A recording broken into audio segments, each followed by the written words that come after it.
సృష్టికర్తను ఎరిగిన సృష్టి ఎరుగని మనిషి. ఇప్పటికే కొన్ని సంగతులు మీకు అర్థమయ్యాయి. సృష్టి ఏంటో, సృష్టికర్త ఎవరో, ఈ మనుషులు ఎవరో మీరు విన్నారు. సహజంగా దేవుడు సృష్టిని తానే చేశాడు, మనుషులను తానే చేశాడు.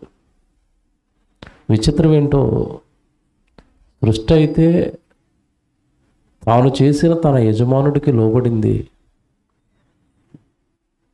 తన వలన కనబడిన తన కలల రాకుమారుడు, కారణ జన్ములు మనుషులు మాత్రం దేవుడికి లోబడలేదు.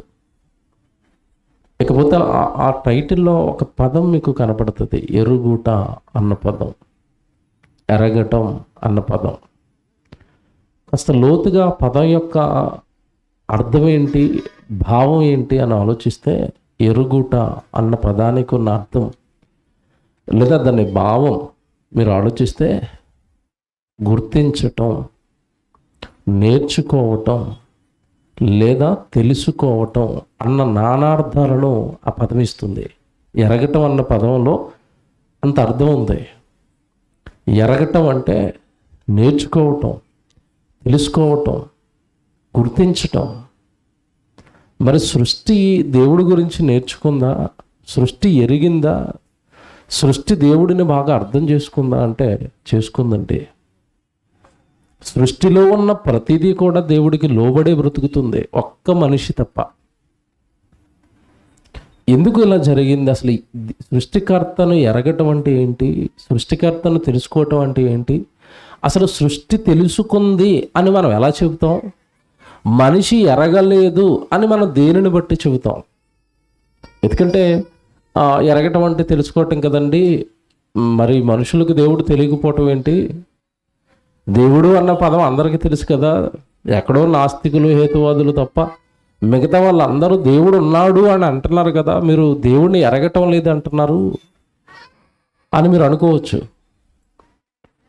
బాగా ఆలోచించండి నేను చెప్పేది. ఎరగటం అంటే అర్థం ఏంటంటే, దేవుడు అన్న 3 అక్షరాలు తెలుసుకోవటం కాదు, దేవుని ఉద్దేశాలు తెలుసుకోవటం, దేవుడి మనసు తెలుసుకోవటం, దేవుడి యొక్క ఆలోచనలు తెలుసుకోవటం, దేవుడు నన్ను ఎందుకు పుట్టించాడని తెలుసుకోవటం, నన్ను ఎలా బ్రతకమని నన్ను పుట్టించిన నా సృష్టికర్త నాకు ఆదేశించాడు అని తెలుసుకోవటం. ఇవన్నీ మనసు తెలుసుకోడు, కానీ సృష్టి తెలుసుకుంటుంది. తెలుసుకోవటమే కాదు, దేవుడు ఎలా అయితే బ్రతకమన్నాడో అలాగే బ్రతుకుతుంది సృష్టి. దేవుడు ఏదైతే చెప్పాడో అది మాత్రమే చేస్తుంది సృష్టి. మనిషి దేవుడు చెప్పినవి తప్ప మిగతావన్నీ చేస్తాడు. ఇక్కడే సృష్టి ముందు మనిషి తేలిపోయాడు. సృష్టి ముందు మనిషి యొక్క ఏమన్నా భక్తి తేలిపోయింది దేవుని ఎదుట. చూపిస్తాను ఇప్పుడు నేను, బైబిల్లో మీరు వింటారు కదా. బైబిల్లో ఉన్న ఎన్నో సందర్భాలు మనం ఇప్పుడు చదువుకుంటాం కదా.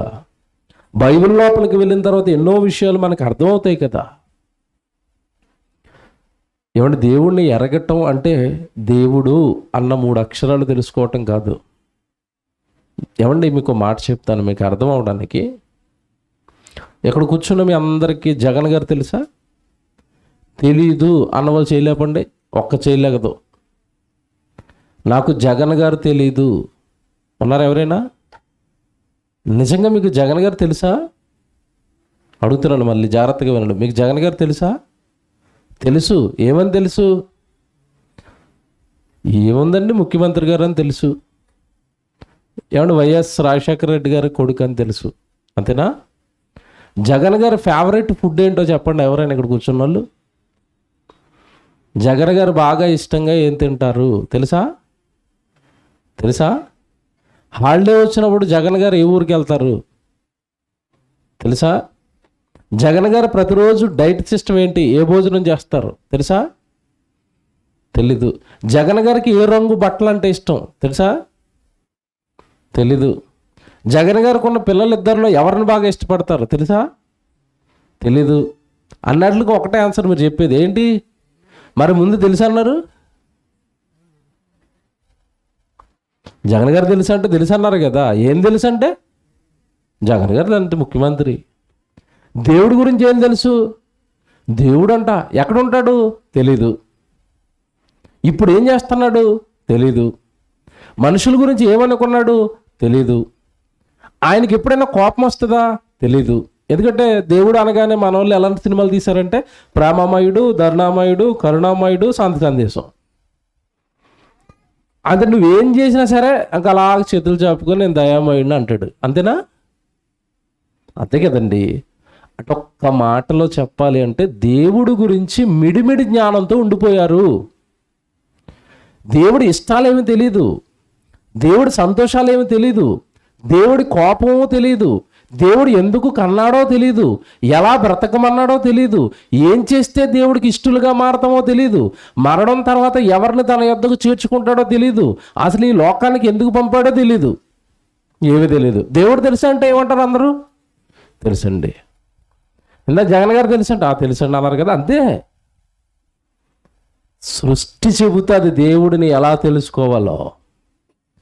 సృష్టి చెబుతుంది దేవుడిని ఎరగటం అంటే ఏంటో. సృష్టి చెబుతుంది దేవుడి కోసం ఎలా బ్రతకాలో. సృష్టి చెబుతుంది దేవుడికి అనుకూలంగా నీ జీవితాన్ని ఎలా మలుచుకోవాలో సృష్టి చెబుతుంది. వండరండి ప్రసంగం మీరు బాగా మనసు పెట్టి వినాలి. బాబు ప్రొజెక్టర్ ఆన్లో ఉంచండి, వీడియోలు రెడీగా ఉంచండి, మీరు టైం లేట్ చేయకండి. సృష్టి గురించి అండి మీకు అద్భుతమైన వీడియోలు కూడా చూపిస్తాను, చూదురుగానే. దేవుడు ఈ మనుషులను కలిగించిన తర్వాత అండి ఒక మాట రాశాడండి బైబిల్లో, నిజంగా అద్భుతం అండి అది. యెషయా గ్రంథం 45వ అధ్యాయం 12వ వచనం. అందరూ బైబిల్ చూద్దాం. యెషయా గ్రంథం 45వ అధ్యాయము 12వ వచనం చూద్దాం. చూడండి బైబిల్లో. యెషయా గ్రంథం 45వ అధ్యాయం 12వ వచనం. భూమిని కలగజేసిన వాడను నేనే, దాని మీద ఉన్న నరులను నేనే సృజించి తిని, నా చేతులు ఆకాశమును విశాలపరచెను, వాటి సర్వ సమూహమునకు నేను ఆజ్ఞ ఇచ్చి తిని. చూసారండి దేవుడు ఎలా మాట్లాడుతున్నాడో. ఏమంటున్నాడు?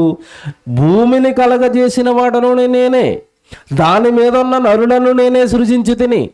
కిందనున్న భూమా, పైన ఉన్న ఆకాశమా, భూమి మీద ఉన్న ఏమండి ప్రకృత, జీవరాశుల, పక్షుల, జంతువుల, జీవుల, మీరు ఏమైనా తీసుకోండి, వాటిని కలగజేసిన వాడిని నేనే. ఆ భూమి మీద జీవులతో, జంతువులతో, పక్షులతో పాటు నరులు ఉన్నారు కదా, వాళ్ళను కలగజేసిన వాడును నేనే. అంటే ఇప్పుడు సృష్టిని కలిగించింది దేవుడే, మనుషులను కలిగించింది కూడా దేవుడే. కలిగించిన దేవుడికి సృష్టి ఎంతగా లోబడింది, కలిగించిన దేవుడికి మనిషి ఎంతగా లోబడ్డాడు, ఇది ప్రశ్న. ఇప్పుడు ఏమన్నా మీరు బైబిల్ చదువుతున్నప్పుడు పదం బాగా ఆలోచించారో లేదో. భూమిని కలగజేసిన వాడను నేనే. నేనే ఆ పదం ఏంటండి? అది నేనే నేనే నేనే. ఆ పదం చూసారా? ఏముందండి ఆ పదంలో అనుకుంటారేమో, మీకు ఇది అర్థమవుతుంది. ఈ ఇల్లును కట్టిన వాడను నేనే అంటారు ఇక్కడ ఎవరైనా మీలో? అంటే ఓనర్ ఊరుకుంటాడా అంటారా? అనరు కదండి. ఎందుకనరు?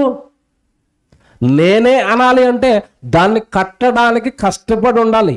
నేను ఇప్పుడు చెప్తున్నానండి, బైబిల్లో దేవుడు అన్నాడు ఈ భూమిని చేసింది నేనే, పైన ఆకాశాన్ని చేసింది నేనేనని. మీతో ఎవడైనా మీ ముందుకు వచ్చి ఈ భూమిని నేనే కలగజేశాను అన్నాడు ఇప్పటి వరకు? అన్నాడా? ఎవడైనా పైన ఆకాశాన్ని నేనే చేశాను, అది మా తాతయ్య గారు చేశారు, వాళ్ళ మనవడిని నేను అన్నాడా? ఎవడైనా అన్నాడా? ఎవళ్ళేడండి అన్నాడు? ఒక్క దేవుడే అన్నాడు. దీన్ని కింద ఉన్న దీన్ని, పైన దాన్ని, దాంట్లో ఉన్న సర్వ సమూహం, సూర్యుడా, చంద్రుడా, ఏమంటే గ్రహాల, నక్షత్రాల, మేఘాల, ఇదిగో భూమి ఉంది కదా, భూమి మీద ఉన్న సెలయేర్ల, అడవుల, జంతువుల, నరుల, అన్నిటినీ కలిగించిన సృష్టికర్త నేనే. అంటే ఒక్కటి మనకు అర్థమైపోయింది, హోల్ అండ్ సోల్ సృష్టికర్త ఒకే ఒక్కడు దేవుడు, ఆయనే మీ తండ్రి. బా ఒక్కసారి అండి నిజంగా అలా మేము మాట్లాడుతున్నప్పుడు ఒకసారి ఊహించుకోండి, పైనున్న ఆకాశాన్ని, కింద ఉన్న భూమిని, సర్వాన్ని కలిగించిన ఆయన మీ తండ్రి. సౌండ్ ఎలాగొంది వినడానికే? మనకు అర్థమవు, నేను చెప్తాను ఇప్పుడు. మా నాన్నగారు ముఖ్యమంత్రి, ఎలాగొంది సౌండ్? ఒకవేళ మీ నాన్నగారు ముఖ్యమంత్రి అయితే సభలో కూర్చుంటారు మీరు? కూర్చుంటారా? మీ నాన్నగారు ముఖ్యమంత్రి వద్దు, ఎమ్మెల్యే అయితే కూర్చుంటారేంటి? ఏసీ కారు, కాలు పెడితే ఏమండి మంచి రిచ్ ప్లేసు, బస్తీలో, మార్కెట్లో, సభలో కూర్చోవాలా?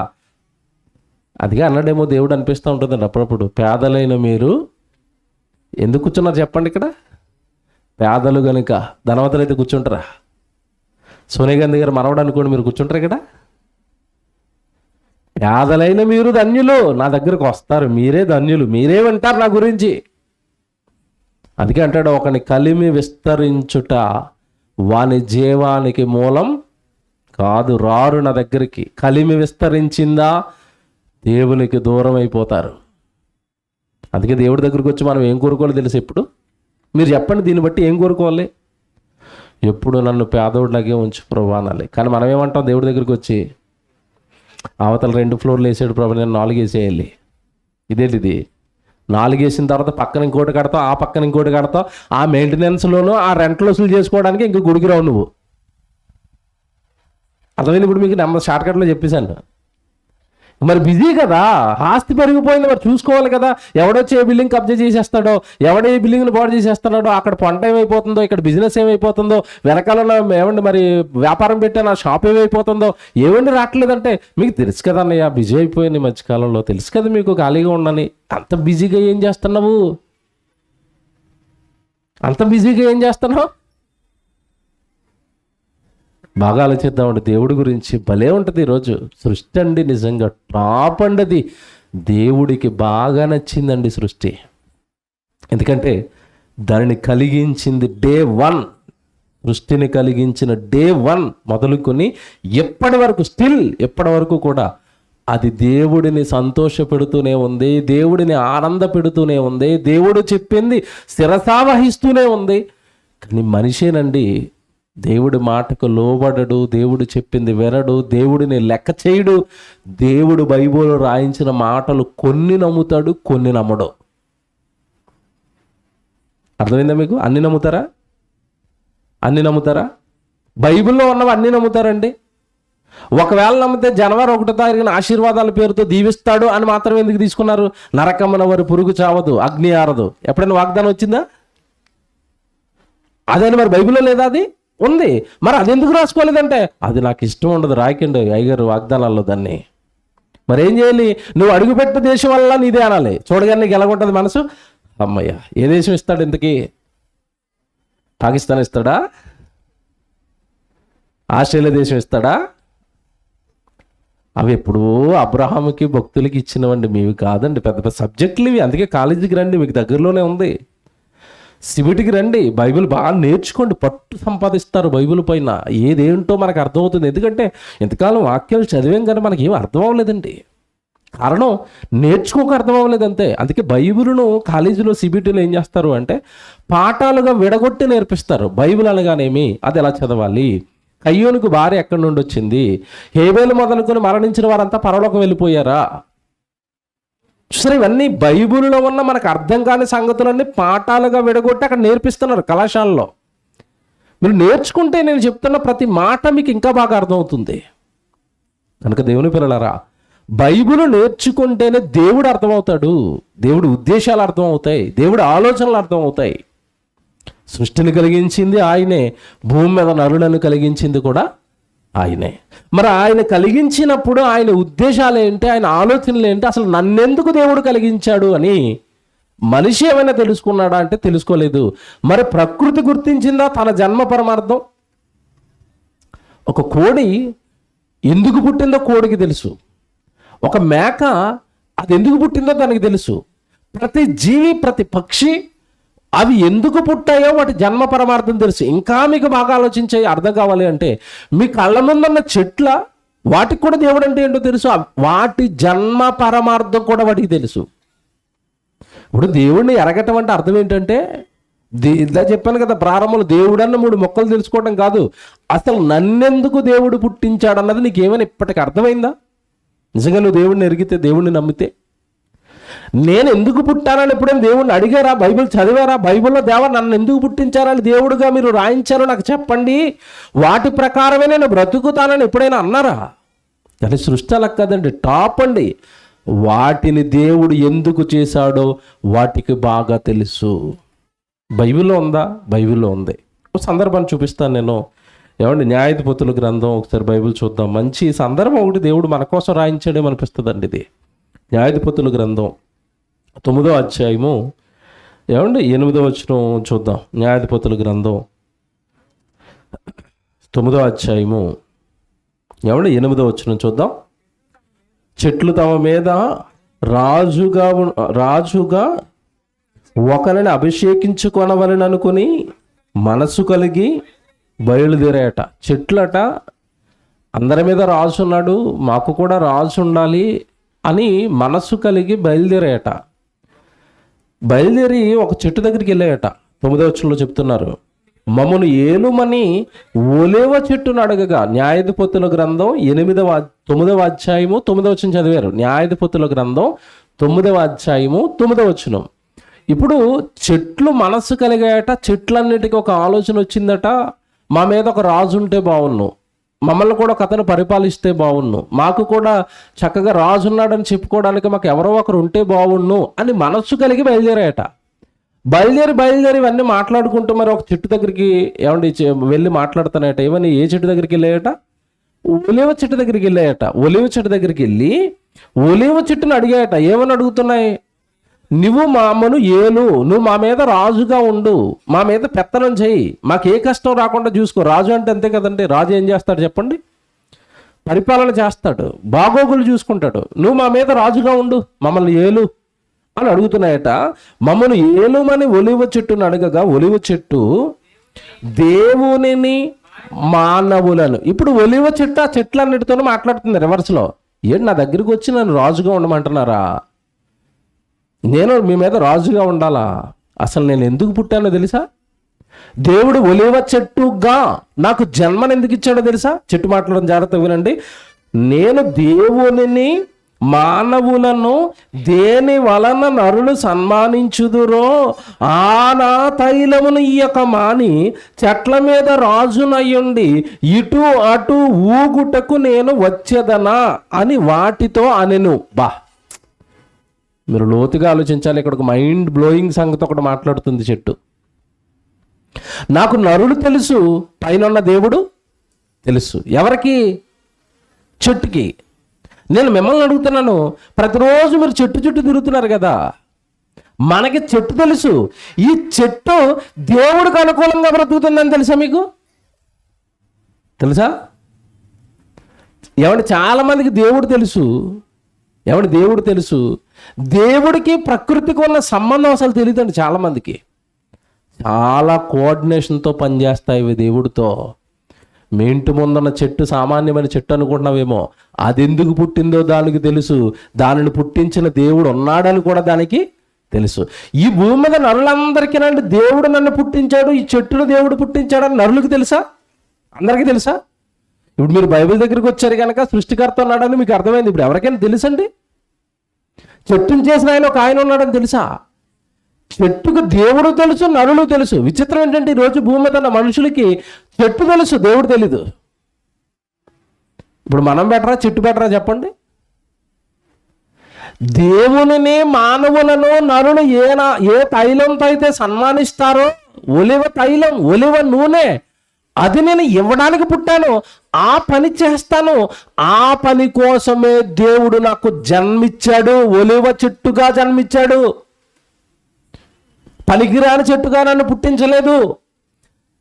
ఏ పని చెయ్యని చెట్టుగా నన్ను పుట్టించలేదు, నన్ను ఒక పనితో పుట్టించాడు. ఒలివ నూనె ఇవ్వాలి నువ్వు అన్నాడు, నేను అదే ఇస్తాను. మీ మీద పెత్తనం చేయను, రాజు పోస్టు నాకొద్దు అన్నది. అంటే ఒలివ చెట్టు దేవుడిని ఎరిగిందా? ఎరగటంలో ఎలా ఎరిగింది అంటే తానెందుకు పుట్టిందో తాను ఎరిగింది. ఈరోజు భూమి మీద ఉన్న మనిషి తానెందుకు పుట్టాడో తనకి తెలుసా? నేను నూనె ఇవ్వడానికి పుట్టానంటది కదా చెట్టు. మేము రేపు ఈరోజు సభ అయిపోయిన తర్వాత రేపు మార్కెట్లో చాలా మంది వస్తారు కదా, మైక్ ఒకటి పట్టుకుని, వీడియో కెమెరా ఒకటి పట్టుకుని వెళ్ళి షూట్ చేయండి. ఓ వ్యక్తి దగ్గరికి వెళ్ళి ఇలా మైక్ పెట్టి, ఏమండి మీరు ఎందుకు పుట్టారండి అని అడగండి. ఒలివ చెట్టు చెప్పినంత కాన్ఫిడెంట్గా నేను దీనికోసం పుట్టాను అంటాడా? ఏదోనండి నడిపించు నా నామ అన్నట్టుగా మొన్నటి వరకు ఒక ఉద్యోగం చేశానండి, ఇప్పుడు ఇంకోటి చేస్తున్నానండి, ఇంకో దానికి పరీక్ష రాస్తున్నాను. ఎందుకు పుట్టావయ్యా? ఏమో తెలియదండి, అంత గజిబిజి గందరగోళం. అంతే కదా. నువ్వు ఎందుకు పుట్టావయ్యా అంటే ఎవరి దగ్గర క్లారిటీ ఉంది చెప్పండి? క్లారిటీ ఎవరి దగ్గర ఉంది? యేసుప్రభు దగ్గరికి వెళ్ళి నువ్వు ఎందుకు పుట్టావారయ్యా అన్నావు అనుకోండి, యేసుప్రభు దగ్గర క్లారిటీ ఉందా? ఉంది. ఏమని చెప్పాడు? నా ఇష్టము నెరవేర్చుకున్నట్టుకు నేను రాలేదు, నా తండ్రి ఇష్టాన్ని భూమి మీద నెరవేర్చడానికి వచ్చాను. ఇదిగో మీ అందరికి ఆయన గురించి చెప్పడానికి వచ్చాను.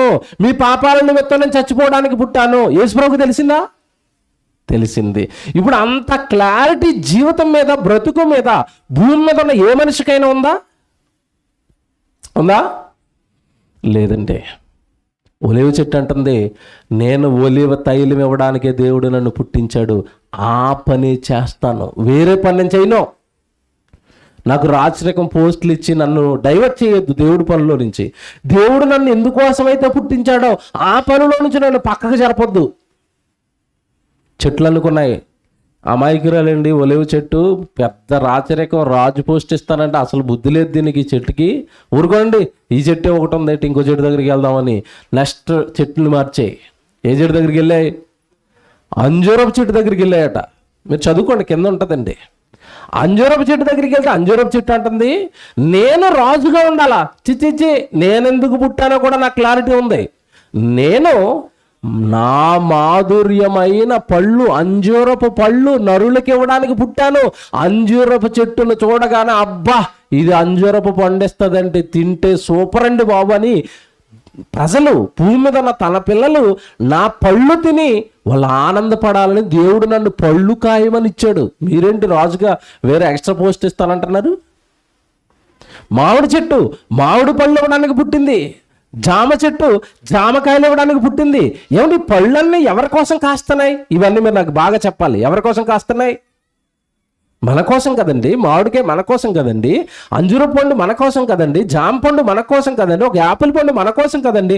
అంటే దేవుడు, జాగ్రత్తగా వినండి, దేవుడు నా పిల్లలకు నువ్వు కాయలు కాయాలి, నా పిల్లలు నీ ఆహారంతో ఆరోగ్యంగా ఉండాలని దేవుడు చెట్టునేసాడట. నేను ఆ పళ్ళే కాస్తూ ఉంటాను. నన్ను భూమి మీద దేవుడు ఉంచినంతకాలం నేను ఆ కాయలు కాస్తూనే ఉంటాను. అంటే మీరు బాగా అర్థం చేసుకోవాలి ఇక్కడ, వాటి పుట్టుకుపోయిన వాటికి ఎంత క్లారిటీ ఉంది. అంజూరపు చెట్టు కూడా పని అవ్వట్లేదని నెక్స్ట్ ఎక్కడికి వెళ్ళే తెలుసండి? ద్రాక్షావల్లి దగ్గరికి వెళ్ళాయి. అదంటుంది, నేను దేవునిని మానవులను సంతోషపెట్టే నా ద్రాక్షారసంతో సంతోష పెట్టడానికి, ద్రాక్షారసం ఇవ్వడానికి పుట్టాను కదా. నేను నా ద్రాక్ష పళ్ళు తన పిల్లలకి ఇస్తున్నప్పుడు, తన పిల్లలు దాన్ని త్రాగి ఆరోగ్యంగా ఉంటున్నప్పుడు నన్ను చేసిన దేవుడు సంతోషంగా ఉంటాడు కదా. నన్ను పుట్టించింది ద్రాక్ష పళ్ళు ఇమ్మని, ద్రాక్ష రసం ఇమ్మని కదా. అది ఇస్తున్నప్పుడు పిల్లలు ఆనందంగా ఉంటారు కదా. ఈ పిల్లల్ని చేసిన దేవుడు ఆనందంగా ఉంటాడు కదా. అంటే ఇప్పుడు నేను పుట్టింది దేనికోసం అంటుంది అది? ఇటు మనుషులను సంతోష పెడతాను, నన్ను చేసిన దేవుణ్ణి కూడా సంతోష పెడతాను. నరులు దేవుణ్ణి సంతోష పెడతారా? ఈరోజు సంతోష పెడతారా? మనుషులు దేవుణ్ణి సంతోష పెడుతున్నారా, సంతాప పెడుతున్నారా, బాధ పెడుతున్నారా? మీరు నాకు చెప్పండి. దేవుడు నరులను చేసినందుకు హృదయములో నొచ్చుకున్నాడట. చెట్టును చేసినందుకు నొచ్చుకున్నాడా?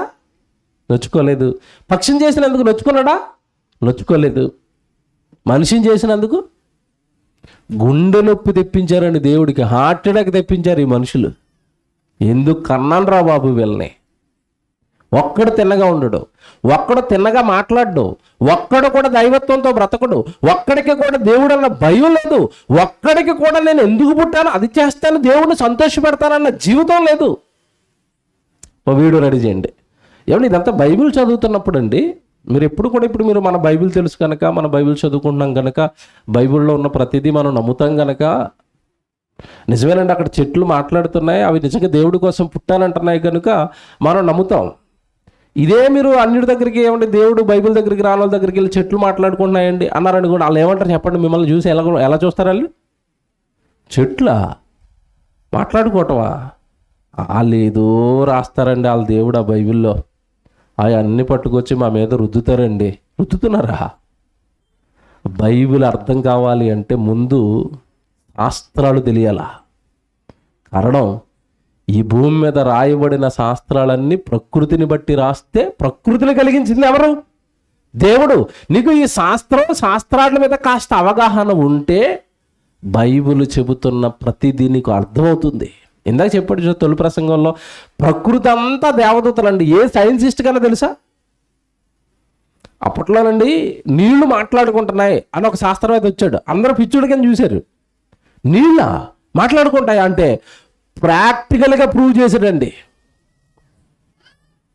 ప్రాక్టికల్గా ప్రూవ్ చేశాడు. నీళ్లు మాట్లాడుకుంటాయి, నీళ్లు గుర్తుపడతాయి అని ప్రూవ్ చేశాడు. అప్పుడు నోటి మీద వేసుకున్నారు అందరూ.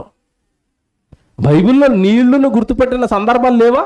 మోషే వచ్చాడు, ఎర్ర సముద్రాన్ని ఏమన్నాడు? చీలిపోవాలి, నా పిల్లలు నడుస్తారు, దేవుడు చెప్పాడు అన్నాడు. వెంటనే సముద్రం ఏమైపోయింది?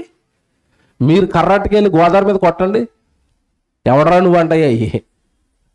మోసే చెప్తే చీలిపోతాం, భక్తులు చెబితే చీలిపోతాం, నువ్వెవడివి? అంటే నువ్వు మాట్లాడుతున్నది నువ్వెవరో నీళ్ళకి తెలుసా? తెలుసు. గాలికి తెలుసా? తెలుసు. మీరు ఈ రోజు నుంచి కావాలంటే ప్రాక్టికల్గా చెట్టు ముందు మాట్లాడుకోండి. రోజు చెట్టు ముందు కూర్చుని మాట్లాడండి మీరు చెట్టుతో. బాగున్నావా, ఏంటి మరి కాయలు బాగా కాస్తున్నాయి, నీళ్ళు ఏమైనా తగ్గిపోతున్నాయా, నీళ్ళు వేయమంటావా అని అడగండి. అలా మాట్లాడండి. కొన్ని రోజులకి మీకు తెలియదండి, ప్రాక్టికల్ కాదు. మీరు చెప్పిన ప్రతిదానికి దాని భాషలో ఏదో సింటమ్ ఇస్తూ ఉంటుంది. మీతో ప్రకృతి అంతా కూడా వింటదండి, చూస్తుంది. కారణం ఏంటి? ప్రకృతి అంటే ఏంటి చెప్పండి? దేవదూతలు కదండి. దేవుడు మాట్లాడుకున్నాడు కదా. దేవుడు మాట్లాడితే విన్నాయా? ఆకాశమా ఆలకించు, భూమి వింటదా? మరి దేవుడు మాట్లాడుతుంటే వింటున్నప్పుడు నువ్వు మాట్లాడితే విందా? మనం మాట్లాడితే ఎందుకు విందంటే మన నోట్లోంచి మంచి మాటలు రావుగా. ఏమన్నా 4 మంచి ముక్కలు మాట్లాడితే వింటది అది. మీరు భలేగా ఉన్నారండి, మా ఇంటి ముందు మాకు నీడేస్తున్నారండి, దేవుడు మిమ్మల్ని వేసాడు కదండి, మేము కూడా దేవుడు నమ్ముతున్నామండి, బాగున్నారండి, ఇలా మాట్లాడండి. ఇంకా నీడేవమంటావని దాని భాషలో ఇంకా బాగా నీడేస్తుంది నీకు. నువ్వు ఇలాంటివి మాట్లాడవు కదా.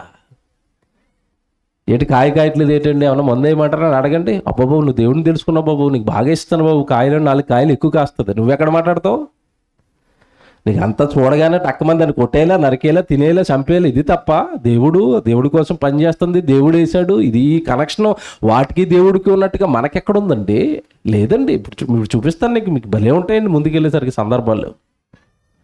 దేవుడితో సత్సంబంధాలు కలిగి ఉందండి ప్రకృతి. మీకు చెప్పేది ఒకటే, చెట్ల, జీవుల, జంతువులు అన్నీ కూడా దేవా దేవా దేవా దేవా అని దేవుడి వైపే చూస్తాయి. కానీ మనం ప్రార్థన ఉన్నప్పుడు చేస్తాం. ఈ రాత్రి ప్రార్థన అయిపోయిన తర్వాత రేపు కళ్ళు ఎక్కడ ఉంటాయి మనకు తెలియదు కాదు. ఎక్కడ ఉంటాయి? అసలే మార్కెట్. చేపలు ఏమి వచ్చాయి? నాటుకోళ్ళు వచ్చాయా? పౌరాలు వచ్చాయా? ఉడలు వచ్చాయా? అంతే కదండి. కళ్ళన్నీ తిండి, బట్టలు, సంపాదన, కళ్ళన్నీ ఇక్కడ, ఆటల కళ్ళన్నీ అక్కడ. అందుకే అవి నచ్చింది దేవుడికి, మనం సరిగా నచ్చలేదండి. చెట్లు మాట్లాడుకుంటాయంటే సైన్స్ ప్రూవ్ చేసింది. అది జాగ్రత్తగా వినండి. చెట్లు మాట్లాడుకుంటాయి అన్నది శాస్త్రం ప్రూవ్ చేసింది, సైన్స్ నిరూపించింది. ఎందుకంటే ప్రకృతిలో ఉన్న ప్రతి దానికి భాష ఉంటుందండి. వాటి భాషతో అవి మాట్లాడుకుంటాయి. వాటి భాష మనకు అర్థం కావట్లేదు కదా అని అవి మాట్లాడుకోవటం లేదంటే తప్పు. మీకు ఒక ప్రాక్టికల్గా అర్థం చేయిస్తాను. మన ఇంటి ముందు కుక్క ఉంటుందండి. కుక్క మాట్లాడుకుంటుందా? కుక్కలు మాట్లాడతాయా లేదా? మధ్యకాలంలో ఒక అతను వచ్చాడండి, యూట్యూబ్లో వీడియో పెట్టాడు. కుక్క ఏం మాట్లాడుతుందో కుక్కలా మురిగి చెప్తున్నాడు. ఆనందంగా ఉన్నప్పుడు కుక్క ఎలా రియాక్ట్ అవుతుంది, బాధగా ఉన్నప్పుడు ఎలా రియాక్ట్ అవుతుంది అంటే కుక్కకు మొత్తం మీద హావభావాలు ఉన్నాయి. కుక్క మాట్లాడుకుంటుంది మనతో. అది మాట్లాడింది మనకు అర్థమవుతుంది, పక్క కుక్కకు అర్థమవుతుంది. ఏమంటే అప్పుడప్పుడు చూడండి, గల్లీలో కొత్త కుక్క వచ్చేసింది అనుకోండి, ఇక్కడ ఉన్న కుక్కలన్నీ సమావేశం అయిపోతాయి, మీటింగ్ అయిపోతాయి. ఏం మాట్లాడుకుంటాయి? ఓ ఓ ఓ అనగానే ఏంటి అర్థం ఏంటంటే, ఎవడో మార్కెట్లో కొత్తవాడు వచ్చాడు, మన ప్లేస్ని కబ్జా చేసేస్తాడు, ఇడు అందరూ మనకేస్తున్న తిండిలో బాగా అడుగుతాడు కనుక ఇప్పుడు మనం అందరం వెళ్ళి ఆడి మీద ఏం చేయాలి? అటాక్, తరిమి కొడతాయండి. ఇవన్నీ బాగా క్లోజ్గానే ఉంటాయి. మళ్ళీ కొత్త రానివ్వు. అంటే అవి కమ్యూనికేషన్ ఉందా? వాటికి భాష ఉందా? ఉంది. కుక్క పిల్ల తల్లి భాషతో మాట్లాడుకుంటావు, చక్కగా పిలుస్తుంది రమ్మంటే. మీకు ఇంకా బాగా అర్థం కావాలంటే కోడిని చూడండి. పైన గద్ద వచ్చింది అనుకోండి, కోడి పిల్లల్ని పెంచుతుంది కింద. అదొక సౌండ్ చేస్తా చూడండి. ఆ సౌండ్లో అది ఏమంటుందో నీకు తెలీదు, పిల్లలకి తెలుసా? రెక్కలు ఆ పైకి అయితే కుక్క అనగానే మొత్తం వచ్చి లోపల దూరేసాయి. ఇది అంటే దాని భాషతో మాట్లాడింది పిల్లకి అర్థమైంది. నీకు అర్థమైందా? కోడి మాట్లాడుకుంటుందా? మాట్లాడుకుంటుంది. కుక్క మాట్లాడుకుంటుందా? మాట్లాడుకుంటుంది. పిల్లి మాట్లాడుకుంటుందా? మాట్లాడుకుంటుంది. చెట్లు మాట్లాడుకుంటాయా? ఇక్కడే కొంచెం డౌటు. ఎందుకంటే వీటికి కొంచెం నోరన్నం ఎదుగుతున్నాయి, చిన్న చిన్న సౌండ్లు వస్తున్నాయి. వీటికి సౌండే లేదు కదండి. మాట్లాడుకుంటాయండి. మళ్ళా కదండి, నిజంగా దేవుడు బైబిల్ను రాయించటం, బైబిల్లో రాయబడింది శాస్త్రాలు నిరూపించటం ఇక్కడే పట్టుకోవాలి మనం. బైబిల్ నిజమైన దైవ గ్రంథం. వీడియో చూస్తారా? ఆశ్చర్యపోతారు. ఇప్పుడు మీరు చెట్లు మాట్లాడుకుంటున్నాయి. ఎంత బాగా మాట్లాడుకుంటున్నాయి చూపిస్తారు చూడండి. ప్లే చేయ బాబు. మీకు తెలుసా, చెట్లు ఒకదానితో ఒకటి మాట్లాడుకుంటాయి. అయితే మనం మాట్లాడుకున్నట్టు కాదు, భూమి లోపల వేళ్ల ద్వారా కమ్యూనికేట్ చేసుకుంటాయి. మనకు ఎలా అయితే ఇంటర్నెట్ ఉందో వీటికి కూడా ఫంగస్తో ఏర్పడే ఒక న్యాచురల్ కనెక్షన్స్ ఉంటాయి. వీటినే మైసిలియం అంటారు. మనం వాడే ఇంటర్నెట్ని వరల్డ్ వైడ్ వెబ్ అని పిలుస్తారు కదా, అలాగే మొక్కలకు ఉన్న ఈ ఇంటర్నెట్ని వుడ్ వైడ్ వెబ్ అని కూడా పిలుస్తారు. వీటి ద్వారా ఒక చెట్టు నుండి మరొక చెట్టుకు సిగ్నల్స్ అండ్ న్యూట్రియంట్స్ వెళ్తుంటాయి. అలాగే పెద్ద పెద్ద చెట్లు వాటి పిల్లలను, అంటే వాటి విత్తనాల ద్వారా వచ్చినవి కానీ లేదా వాటి వేర్ల ద్వారా వచ్చిన మొక్కలను అవి గుర్తించగలవు. మనుషులు ఎలా అయితే పిల్లలను ప్రేమగా చూసుకుంటారో అలాగే చెట్లు కూడా వాటి పిల్ల మొక్కలను కాపాడుకుంటున్నట్లు ఒక ఎక్స్పెరిమెంట్లో తేలింది. ఈ ఎక్స్పెరిమెంట్లో భాగంగా ఒక చోట ఒక తల్లి పిల్ల మొక్కలతో పాటు వేరే జాతికి చెందిన మొక్కలను కూడా నాటారు. ఆ తల్లి చెట్టు తన పిల్ల మొక్కను వేళ్ల ద్వారా గుర్తించి దానితో కనెక్ట్ అయింది.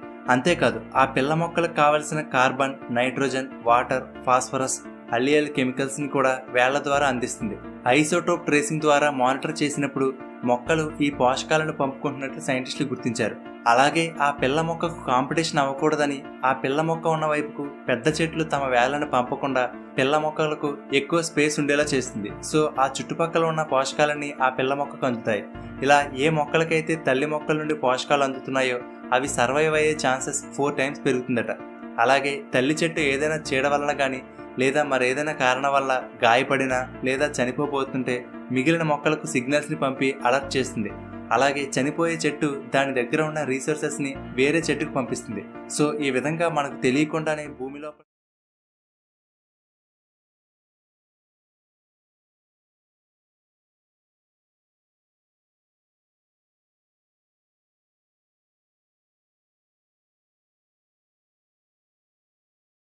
పోతున్నామమ్మా, నువ్వు నీళ్ళేవా? మా దగ్గర నీళ్ళు ఆల్రెడీ నేను తెచ్చి స్టాక్ పెట్టుకున్నానని దాని దగ్గర ఉన్న నీళ్లు వేరు ద్వారా చచ్చిపోతాను మొక్కకి ఇస్తున్నాయట. ఎలాగుందండి వాటి కమ్యూనికేషను? మాట్లాడుకుంటున్నాయట కింద నుంచి. ఇది మీకు అర్థమైతే సృష్టిలో ఉన్న ప్రకృతిలో ఉన్న ప్రతిదీ కూడా ఏం చేసుకుంటున్నాయి చెప్పండి? ఇప్పుడు మాట్లాడుకుంటున్నాయి. అలాగా న్యాయాధిపతులు 8వ అధ్యాయంలో మీరు 9వ అధ్యాయంలో మీరు చదువుకున్నారు కదా, 8వ వచనంలో ఈ చెట్లన్నీ కూడా ఈ వ్యవస్థ ద్వారానే మాట్లాడుకుంటున్నాయి. మా మీద రాజుగా ఉంటావా, మా మీద రాజుగా ఉంటావా అంటే ఏమంటున్నాయి చెట్లు? నో, దేవుడు నన్ను రాజుగా పుట్టించలేదు. ఒలివ నూనె ఇమ్మని చెప్పాడని ఒలివ చెట్టు అంటుంటే, ద్రాక్షారసం ఇమ్మన్నాడని ద్రాక్షవల్లి అంటుంటే, అంజూరపు చెట్టును ఏమంటే అంజూరపు పండు ఇమ్మని అంజూరపు చెట్టు అంటుంటే, అంటే అవి ఎందుకు పుట్టాయో వాటి క్లారిటీ ఉంది. వాటి బ్రతుకు మీద క్లారిటీ ఉంది. మేము దేవుడిని సంతోషపెట్టడానికి పుట్టాం. ఈ నరుల కోసం కాయలు కాయడానికి, త్యాగం చేయడానికి పుట్టాం. దేవుడు మమ్మల్ని ఇందుకే పుట్టించాడు కనుక ఈ పనే చేస్తాం. ఎప్పుడైనా ఈ పని కాక మరో పైన ఏమైనా ప్రకృతి చేసినట్టుగా మీకు కనబడదా? మీరు జామ చెట్టు వేసుకున్నారండి, జాంకాయలు కాస్తుందని. జాంకాయలు కాస్తుందని ఏమన్నా మీరు ఎదురు చూస్తున్నప్పుడు కాసింది దగ్గరికి వెళ్తున్నారు కర్రట్టుకుని కోసుకుందామని. ఎవడరా నువ్వు నా దగ్గరికి వస్తున్నావు? జామ చెట్టు ఒకసారి తిరగబడింది అనుకోండి, మళ్ళా ఎప్పుడైనా కాయ కోసం వెళ్తాడా? ఏ చెట్టు అయినా తిరగబడుతుందా? ఏ కోడైనా తిరగబడిందా నీ మీద? ఏ మేకైనా తిరగబడిందా? ఏ ఆవైనా తిరగబడిందా? పాలు నువ్వెవడరా తాగడానికి? నా పిల్ల కోసం నేను పాలు తయారు చేసుకుని నువ్వు వచ్చి తాగేస్తావు కొన్నట్టుకు వచ్చని గేదె తన్నిందా? ఏంటండి ఇవన్నీ? మీకోసం త్యాగాలు చేస్తాయా? మీకోసం బ్రతుకుతాయా? వాటిని మీకోసం బ్రతకమని వాటికి చెప్పింది ఎవరట? దేవుడు చెప్పాడు మీకోసం బ్రతకమని. మీరు బాగా వినండి, మీకు కావలిస్తే మేము త్యాగాలు చేస్తాం. చివరికి మీకోసం మీ తండ్రి చచ్చిపోమంటే మీకోసం మేము చచ్చిపోతాం, బలైపోతాం. ఏం సృష్టి అండి! దేవుడు మాటకు లోబడి మీకు సేవ చేస్తుందట. మీరు సేవను తినేస్తే చచ్చిపోతుందట, మీరు పెంచుకుంటే పెరుగుతుందట. కోడి పిల్లలను పెంచింది. పెంచి ఎవరికిచ్చింది? నా పిల్లలు. ఎవడన్నా చెయ్యేసారంటే ఊరుకోను అన్నదా? మీకు గుడ్డు పెడతాను నాయన, గుడ్డు ఆమ్లెట్ వేసుకుంటే వేసుకోండి, తినేయండి. కూరలు వేసుకుని తినేస్తారా, తినేయండి. లేదా అదే గుడ్డు పట్టుకొచ్చి నా దగ్గర పెట్టారనుకోండి, పిల్లని చేసి పిల్లనిస్తాను. మీకు పెంచడం రాదు కదా, కోడి పిల్లని మీరు పెంచలేరు కదా, నేను పెంచుతాను, పెద్ద చేస్తాను, పెద్ద అయిపోయిన తర్వాత మీకు ఇచ్చేస్తాను. మీ ఇష్టం, దాన్ని వండుకుంటారా, పెంచుకుంటారా, నరుక్కుంటారా, చంపుకుంటారా. నేను పిల్లల్ని పెట్టి మీకు ఇస్తాను. కోడి పిల్లల్ని పెట్టి మనకిచ్చిందా? ఇచ్చింది. మీరు పిల్లల్ని పెట్టి ఎవరికి ఇచ్చారు? ఎవరికి ఇచ్చారు? దెయ్యానికి ఇచ్చాం. మా ఊడితో పాపాలు చేయించి బాగానని, మా ఊడితో డ్యాన్సులు వేయించు, మా ఊడితో మందు తాగించని. కానీ కోడి పిల్లల్ని పెట్టి ఎవరికి ఇచ్చింది? నీకు ఇచ్చింది. అసలు నువ్వు పిల్లల్ని పెట్టి నువ్వు పిల్లల్ని కానీ ఎవరికి ఇవ్వాలని దేవుడు రాశాడు బైబిల్లో? నాకివ్వండి అన్నాడు. ఇచ్చాము మనం. ఇప్పుడు మీరు చెప్పండి, ప్రకృతి బెటరా మనం బెటరా? కోడి బెటరా మనం బెటరా? కోడి పిల్లల్ని పెట్టి నీకు ఇస్తుంది, నువ్వు పిల్లల్ని పెట్టి దేవుడికి ఇవ్వాలి కదా, నువ్వు లోకానికి ఇచ్చావు. అదే టైటిల్ వేసాం. ఎవని? సృష్టికర్తను ఎరిగిన సృష్టి ఎరుగని. ఇప్పుడు తేలిపోతున్నాడా మనిషి సృష్టి ముందు? అన్ని విషయాల్లో తేలిపోతున్నాడా? తేలిపోయాడు, తేలిపోయాడు, తేలిపోయాడు. ఇంకోటి చెప్పనండి, ఈరోజండి మనిషి తెల్లవారు లేస్తేనండి, మీకు తెలియదు కదా, యేసుప్రభు చెప్పాడు, నేను చెప్పింది కదా, ఏం తిందాం, ఏం త్రాగుదాం, ఏం ధరించుకుందాం, ఇదే యావా. కానీ జీవులు ఏం చేస్తాయి తెలుసండి? జీవులు ఏం చేస్తాయా? తిండి కోసమా, బ్రతకడం కోసమా, ప్రాణాల కోసమా? దాని చూపు ఎప్పుడు కూడా దేవుడి వైపేనండి. కీర్తన గ్రంథం 145 కీర్తన 15 వచనం చూడండి బైబిల్లో. కీర్తన గ్రంథం 145 కీర్తన 15 వచనం చూడండి. సర్వజీవుల కన్నులు నీ వైపు చూచుచున్నవి, తగిన కాలమందు నీవు వాటికి ఆహారం ఇస్తావు. అన్ని జీవులకు ఆహారం పెడుతున్నది ఎవరట? ఇప్పుడు దేవుడండి. భూమి మీద ఉన్న జీవులన్నిటిని పెంచి పోషిస్తున్నది దేవుడు. భూమి మీద ఉన్న వాటి అన్నిటికీ కూడా ఆహారం పెడుతున్నది తండ్రి, వాటిని పెంచుతున్నది తండ్రి. కనుక వాటి చూపు ఎవరి వైపు ఉంటుంది? దేవుని వైపు. ఇప్పుడు మిమ్మల్ని అడుగుతున్నాను, జాగ్రత్తగా వినండి. ఇప్పుడు మనల్ని పెంచుతున్నది దేవుడేనా? దేవుడేనా? దేవుడా కాదా? దేవుడే. దేవుడే నిన్ను పెంచుతున్నప్పుడు ప్రతిరోజు నువ్వు దేవుడి వైపు చూస్తావా? సర్వజీవుల కన్ను దేవుని వైపు, నీ కన్ను లోకం వైపు, తిండి వైపు, బట్టల వైపు, గొడవల వైపు, అంతేనా? సినిమాల వైపు, సీరియళ్ళ వైపు, జబర్దస్తుల వైపు, కామెడీల వైపు నీ కళ్ళు పాడైపోయినాయి, కులిపోయాయి. సర్వజీవుల కన్ను దేవుని వైపే. ఒక ఇంకో సందర్భాన్ని చూపిస్తాను. ఎందుకు చూస్తే తెలుసండి అవి దేవుడి వైపు. మమ్మల్ని పుట్టించింది దేవుడే, మమ్మల్ని పెంచేది దేవుడే, చివరికి చావు వస్తే చావును ప్రసాదించేది కూడా దేవుడే. మొత్తం ఆయన పైన ఆనుకున్నాయండి కంప్లీట్గా. మనం ఆనుకోలేదు సుమా. మనం కంప్లీట్గా దేవుడి పైన ఆనుకోలేదండి. ఒకవేళ ఆనుకుంటే నువ్వు ప్రతిరోజు దేవుడి దగ్గర ఉంటావు కదా, ఒకవేళ ఆనుకుంటే ప్రతిరోజు దేవుడి కోసం బైబిల్ చదువుతావు కదా, ఒకవేళ ఆనుకుంటే ఇగో నా తండ్రికి అందరూ మీటింగులు చేస్తున్నారండి, సభలు చేస్తున్నారండి, ఆయన గురించి చెప్తున్నారండి, నేను ఏం చెప్పటం లేదండి, చెప్పించలేకపోతున్నానని ఏదో ఒక కార్యక్రమాన్ని పెడతావు కదా దేవుడి కోసం. నువ్వు పెట్టవేంటి, నువ్వు చెయ్యవేంటి, నువ్వు చెప్పవేంటి అంటే నీకేమర్థమైందంటే అవి ఆనుకున్నట్టుగా కంప్లీట్గా దేవుడి పైన మనం ఆనుకోలేదు. పౌలు గారు అందుకే అంటాడు, మనము ఆయన యందు బ్రతుకుచున్నాము, చలించుచున్నాము, ఉనికి కలిగి ఉన్నాం. ఆయన లేకపోతే బ్రతుకు లేదు, ఆయన లేకపోతే జీవితం లేదు, ఆయన లేకపోతే ఈ భూమి మీద ఉనికి నీకంటూ ఒక చరిత్ర లేదు.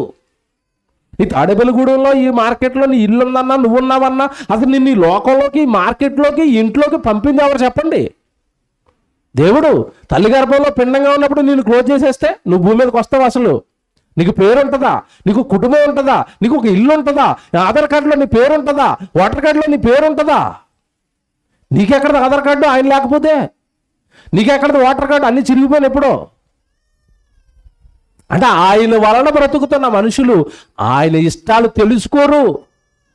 జీవులు ఆయన వల్ల బ్రతుకుతున్నాయి కనుక దేవా మీరు ఏం చేయమంటారు చెప్పండి, అవే చేస్తామంటాయి. అవి మంచి మాట చూపిస్తాను చూడండి. కీర్తన గ్రంథం 104 కీర్తన తీయండి అందరూ జాగ్రత్తగా. జీవుల యొక్క గొప్పతనాన్ని దేవుడు ఎంత బాగా చెప్తున్నాడో, వాటి గురించి ఎంత బాగా కీర్తిస్తున్నాడో చూడండి. 104 కీర్తన చూడండి. 104 కీర్తన 21. 104 కీర్తన 21 అండి. సింహపు పిల్లలు వేట కొరకు గర్జించుచున్నవి, తమ ఆహారమును దేవుని చేతిలో నుండి తీసుకొని చూచుచున్నవి. తమ ఆహారం ఎవరు పెడతారని సింహపు పిల్లలు అంటున్నాయట దేవుడు. కాకి పిల్ల గురించి కూడా రాయబడుతుంది. కాకి పిల్ల కూడా ఆహారం కోసం ఎవరికి ప్రార్థన చేస్తుందట? దేవుడికి. యోబు గ్రంథంలో ఈ మాట ఉంటుందండి. యోబు గ్రంథం మీరు 38:41 రాసుకోండి, తర్వాత చదువుకోండి. అక్కడ కాకి పిల్లలు ఆహారం కొరకు దేవుడికి మొరపెడుతున్నాయట. మా అమ్మ కొంచెం ఆహారానికి వెళ్తుంది బయటికి, కొంచెం మా అమ్మకి ఏదో మొక్కయండి, ఏదో ఒక అన్నం చూపించండి అని గూట్లో ఉన్న కాకి పిల్ల దేవుడికి మొరపెడుతుందట. ఇక్కడున్న ఇప్పుడు మనం చదువుకుంటున్న భాగంలో సింహపు పిల్లలు దేవుడికి మొరపెడుతున్నాయట. మన పిల్లలు ఏం చేస్తారు చెప్పండి? ఏం చేస్తారు? ఎప్పుడైనా దేవుడికి ప్రార్థన చేస్తున్నారు మన పిల్లలు?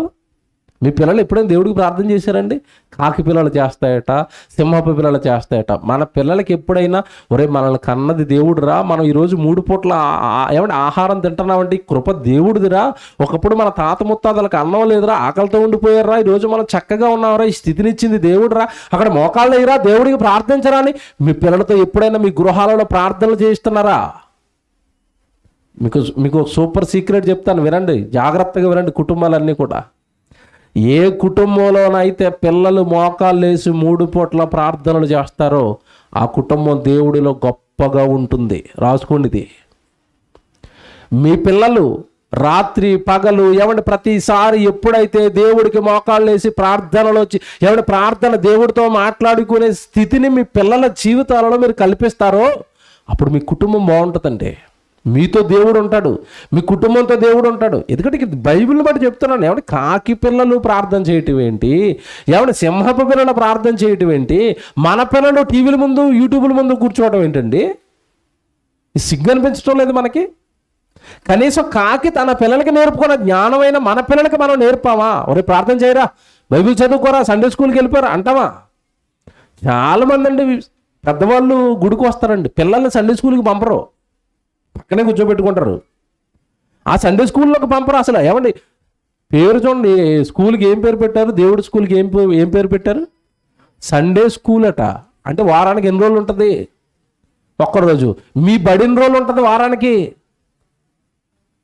7 రోజులు ఆ బడికి పంపించి 6 రోజులు ఆ బడికి పంపించి ఒక్కరోజు దేవుడు బడికి పంపవా?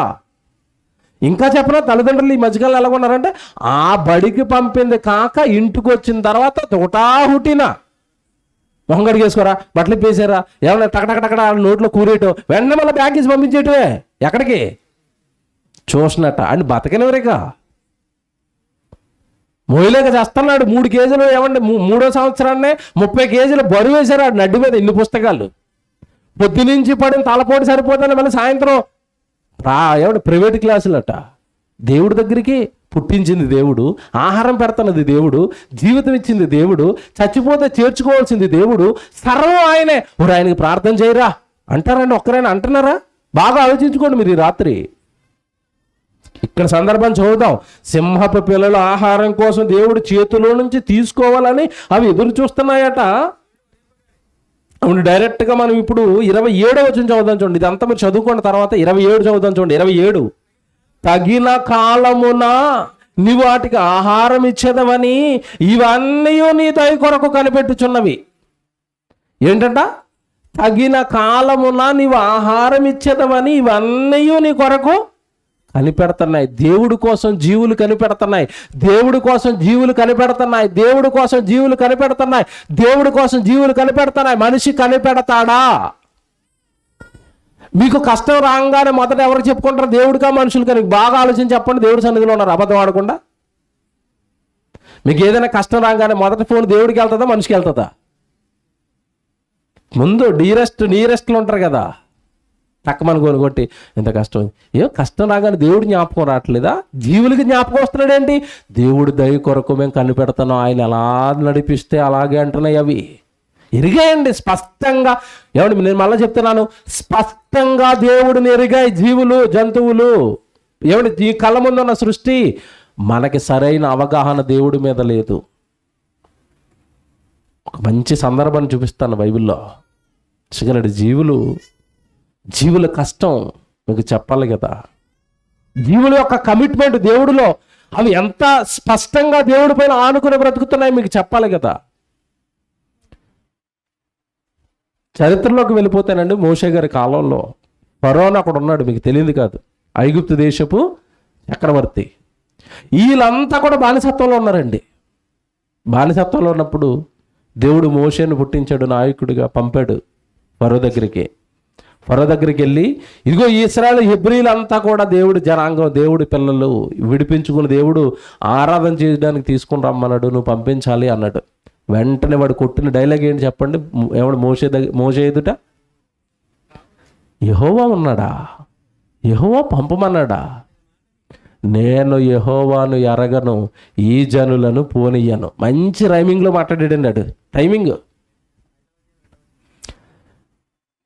నిర్గమకాండ 5వ అధ్యాయంలో ఉంటుంది ఈ సందర్భం. నేను యెహోవాను ఎరగను, 2వ వచనంలో అంటున్నాడు ఫరో మనిషి, నేను యెహోవాను ఎరగను, యెహోవా ఎవరో నాకు తెలీదు, నేను యెహోవాను ఎరగను, ఈ జనులను పోనీయను. అంటే ఫరోకి భూమి మీద ఉన్న మనిషికి యెహోవా తెలీడా? సృష్టికర్త తెలీడా? దేవుడు తెలీదా? తెలీదండి, తెలీదు. ఇప్పుడు జాగ్రత్తగా వినండి, సృష్టికర్త నీకు తెలీదు గనుక, సృష్టికర్త ఎవరో నువ్వు ఎరగలేదు కనుక, ఒరే నువ్వు ఎరిగేటట్టుగా, నీకు తెలిసేటట్టుగా చెప్పడానికి ఇప్పుడు వీళ్ళు వస్తారు. ఎవరు వస్తారు? సృష్టి వచ్చి చెబుతుంది సృష్టికర్త ఎవరో. ఇప్పుడు నీకు తెలియదు అంటున్నావు కదా. ఈగలు వస్తాయి, వచ్చాయా? వచ్చాయా? కప్పలు వచ్చాయి, వచ్చాయా? జోరేగలు వచ్చాయి, వచ్చాయా? ఏంటండి అవన్నీ? సృష్టికర్త ఎవరో చెప్పడానికి వచ్చిన సృష్టి. ఎందుకంటే మనిషికి తెలియదు కదా, నేను ఎరగనంటున్నావు కదా, నీకు ఎవరో చెప్పాలి కదా. చెప్పాడండి. 8వ అధ్యాయానికి వెళ్ళేసరికి అండి చాలా చేశాడు. అంతకుముందు ఏమండి, కింద కర్రను పడేయమన్నాడు, పాముగా మారిపోయింది, తోక పట్టుకోగానే కర్రగా మారిపోయింది. నువ్వే నేడు చేసేది మామూలు కూడా చేస్తారన్నాడు, పట్టించుకోలేదు.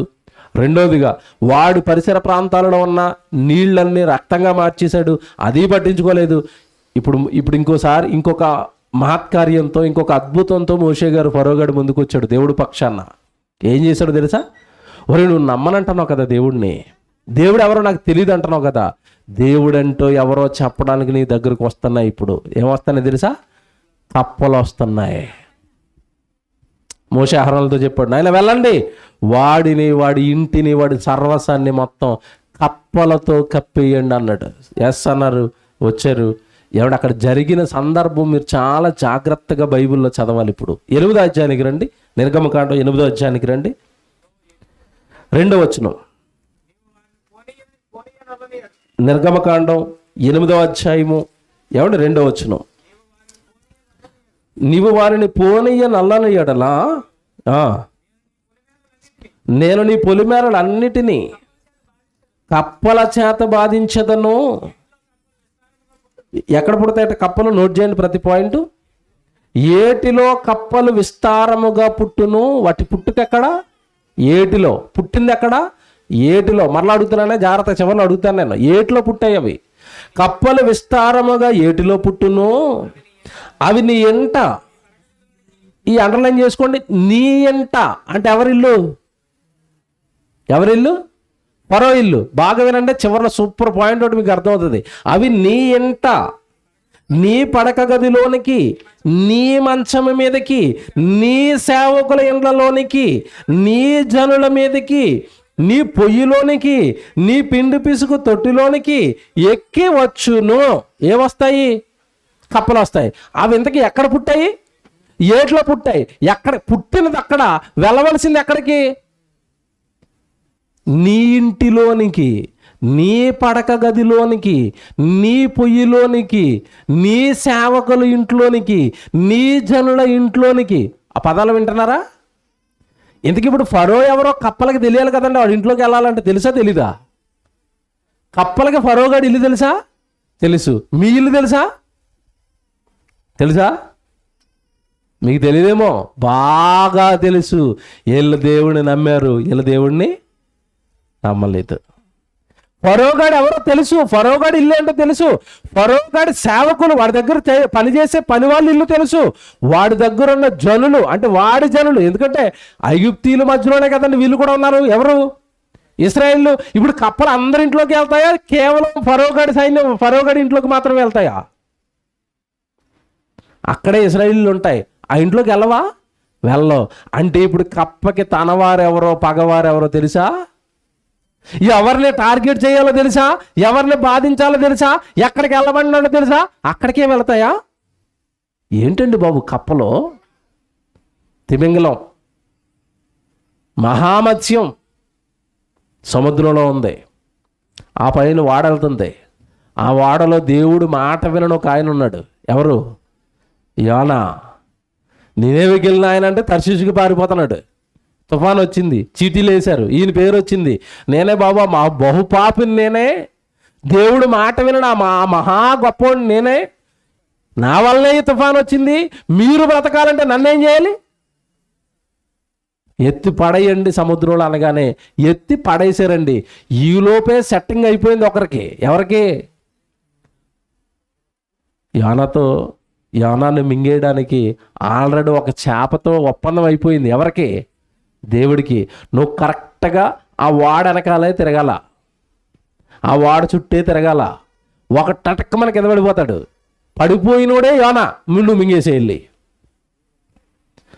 మింగేటప్పుడు మళ్ళీ నీకు ఇంతంత కూర పనులు ఉన్నాయి కదా, కొడుకు గుచ్చుకోవడానికి కుదరదు. మింగేమన్నాను కదా అని చేపలు తిన్నట్టు ముక్కల కింద కొరుకుని తినేస్తావేమో. సేఫ్గా అలాగ మింగేసి సేఫ్గా పెట్టులో పెట్టినట్టుగా లోపల పొట్టలో పెట్టేసుకో. నేను చెప్పేంత వరకు ఆడు పొట్టలోనే ఉండాలి. నేను చెప్పేంత వరకు నువ్వు అతన్ని మింగిన తర్వాత ఆహారం తినకూడదు. ఎందుకంటే యోనాన్ని తిన్న తర్వాత మళ్ళీ పైన ఏమైనా ఆహారం తిన్నదని కూడా అది యోనా కలిపి అరిగిపోతారు. అంటే ఇప్పుడు ఉపవాస ప్రార్థనలు అనమాట దీనికి. దేనికి? చేపకే. ఏంటండి అవి? ఏమండి నువ్వు నేను చెప్పేంత వరకు నీకు ఉపవాసం. కడుపులో వేసుకుంది, కలిగి తిరుగుతుంది సముద్రం అంతా. ఎప్పుడో ఈ విడుదల. ఎవరన్నారు పొట్టలో? యోనా. ఎవడు మీరు ఎప్పుడైనా అలాగే ఆ దేవుడి కోసం ఏమైనా మోసారా? 3 రోజులు ఉపవాస ప్రార్థన ఉన్నారంటే ఏం తినకుండా. మనం చేస్తాం, మీరు అనకూడదు కానండి. దొంగ ఉపవాసాలు అయ్యి ఫ్రూట్ జ్యూస్లు, యాపిళ్ళు అన్నీ తినేసి అన్నం ఒకటి మానేసి ఉపవాసాలట. ఇదేంటిది? ఏంటండి? ఇంకా చెప్పనా? ఓ రకంగా చెప్పాలంటే ఉపవాస ప్రార్థనలు అన్నాను, మంచి డైట్ ప్రార్థనలు అంటాను అవి. ఎందుకంటే ఆహారం కంటే ఫ్రూట్సే బలమైనవి కాదా? కొవ్వు తగ్గుతుంది, మంచి హెల్తీగా ఆరోగ్యంగా ఉంటాం, మంచి ఫుడ్ తీసుకుంటే ఉపవాసాలు అంటున్నావు ఏంటి? చేప చేసింది, కక్కేమన్నప్పుడు కక్కింది. అంటే చూసారా, చేప దేవుడు పని. దేవుడు ఏది చెప్తే అది చేస్తుంది. ఇక్కడ కప్పలు చూడండి, ఏట్లో పుట్టాలి, నువ్వు ఫరోగడి ఇంట్లోకి వెళ్ళాలి, ఫరోగడి సేవకుల దగ్గరికే వెళ్ళాలి అన్నాడు. ఎగ్జాక్ట్గా వెళ్ళండి. ఆ మంచాల మీద ఆ పొయ్యిలోను మొత్తం ఏమన్నా పేరుకుపోయాయండి. అప్పుడప్పుడు చూడండి 4 కప్పలు కనపడ్డాయంటే కంగారు వస్తుంది మనకి. ఇప్పుడు ఇంటి నిండా కప్పలు ఉంటే మంచం మీద పడుకున్న కప్పలే, అడుగు పెడితే కింద కప్పలే, వంట చేసుకున్నామంటే కప్పలే, తినడానికి తిండి లేదు, పడుకోవడానికి సుఖం లేదు. దెబ్బకి ఫరోగడికి చుక్కలు కనపడ్డాయి. దేని వలన? కప్పల వలన. కప్పలు వచ్చి ఏట్లో పుట్టిన కప్పలన్నీ నడుచుకుంటూ ఇంటికి రావడం ఏంటండి? నేను మతిపోయింది.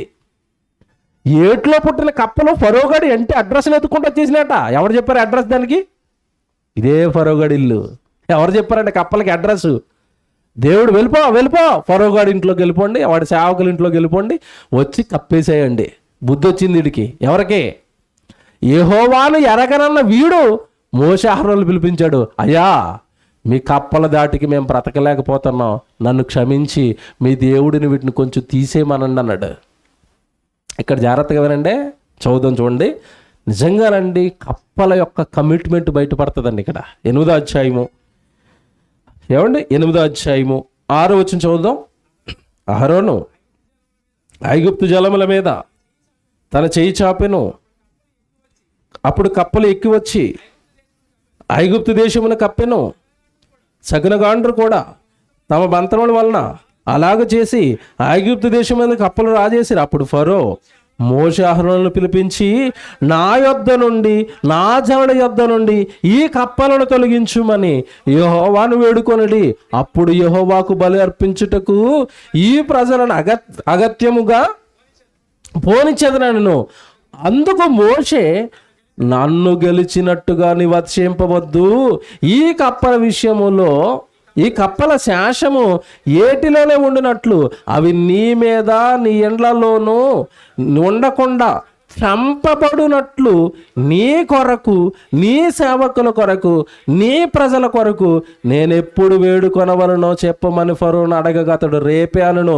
అందుకు దేవుడైన యెహోవా మాట చొప్పున జరుగును. అనగా కప్పలు నీ యొద్ద నుండి, నీ ఎండ్లలో నుండి, నీ సేవకుల యొద్ద నుండి, నీ ప్రజల యొద్ద నుండి తొలగిపోవునని, అవి ఏటిలోనే ఉండునను.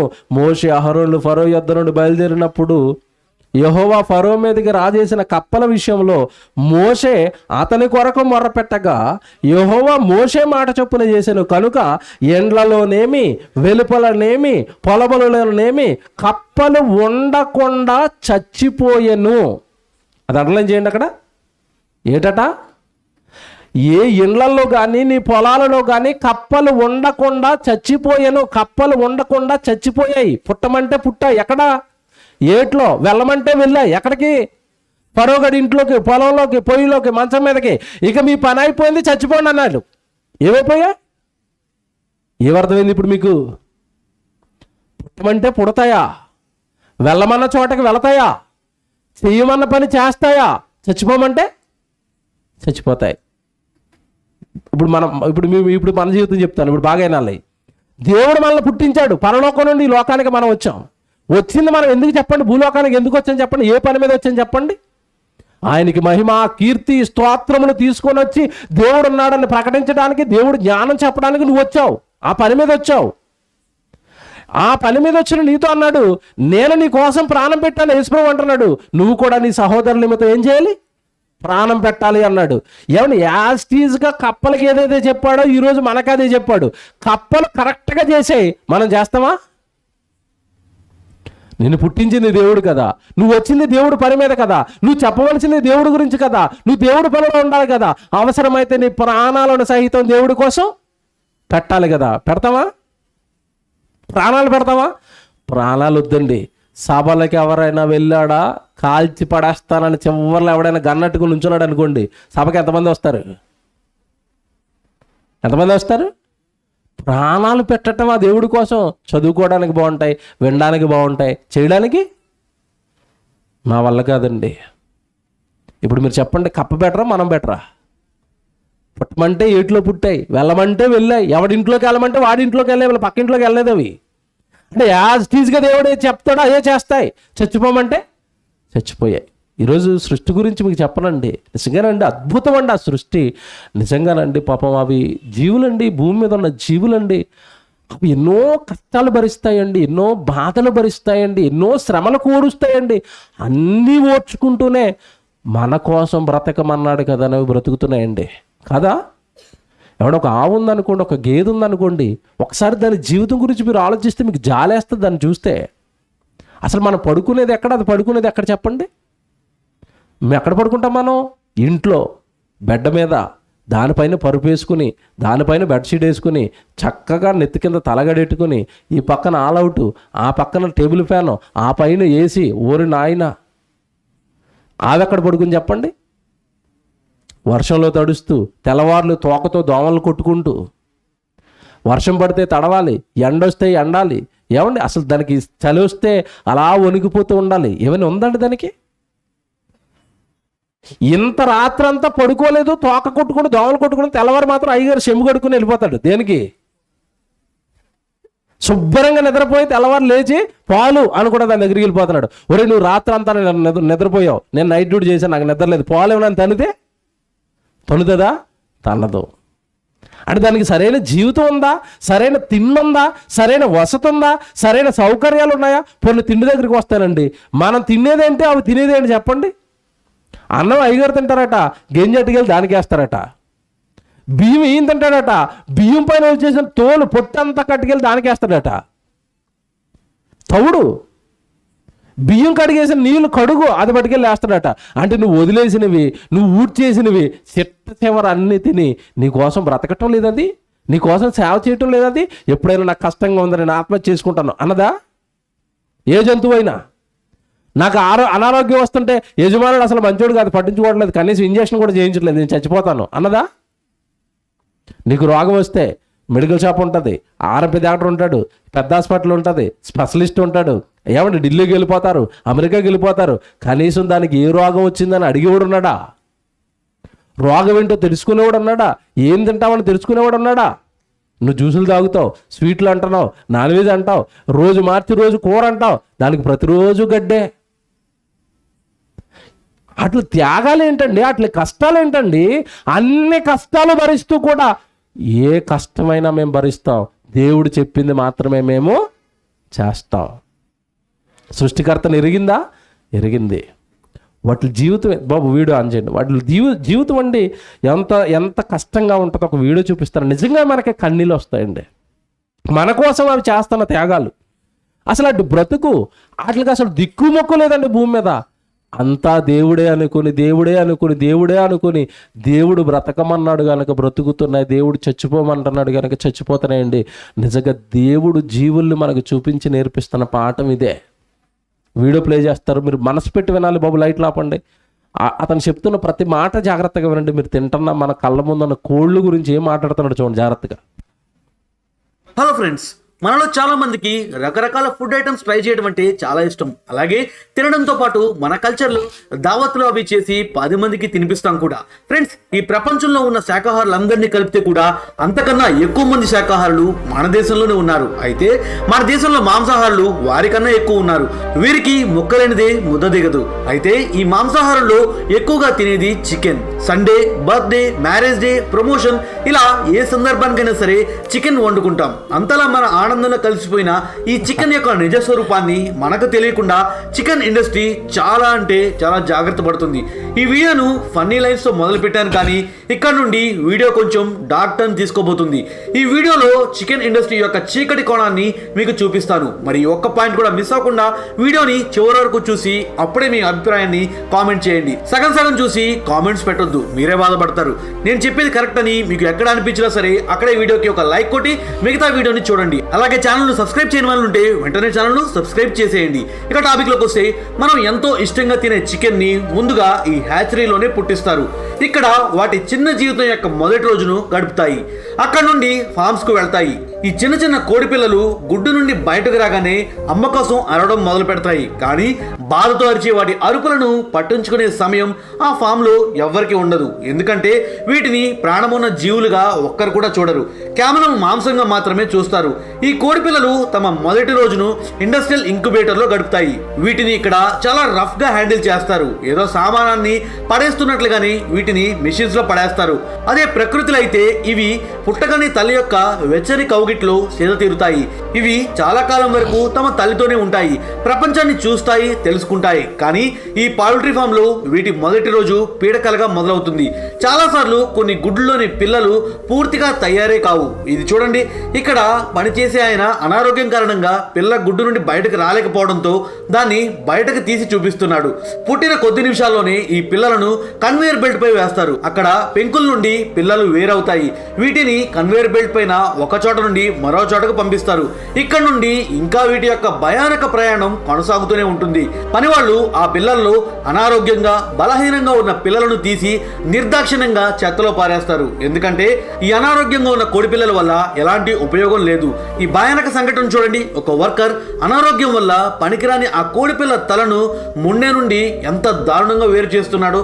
ఎంతకన్నా దారుణమైన విషయం ఏంటంటే, కొన్ని షెల్స్ నుండి బయటకు రాని మరియు అనారోగ్య పిల్లలను షెల్స్తో పాటు ప్రాణాలతో ఉండగానే ఇలా చెత్త డబ్బాల్లో వేస్తారు. ఆ తర్వాత అందులో నుజ్జు చేస్తారు.